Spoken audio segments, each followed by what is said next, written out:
back to the SCMS Viva News. I'm Hunter Fryer. And I'm Peyton Bergner. Very windy. For breakfast tomorrow we're having biscuits and gravy and fresh bananas. Have you ever noticed? It's really windy out here today. I know, right?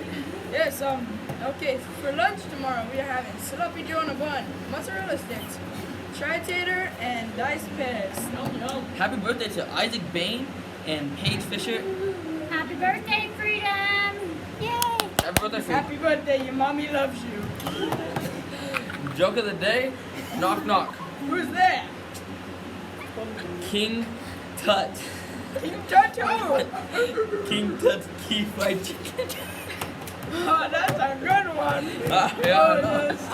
Alright, everybody. Fact of the day. Pharaoh Khufu is the tallest pyramid in Egypt, with a height of 481 feet. Thank you for watching the SCMS News. It's very windy out here.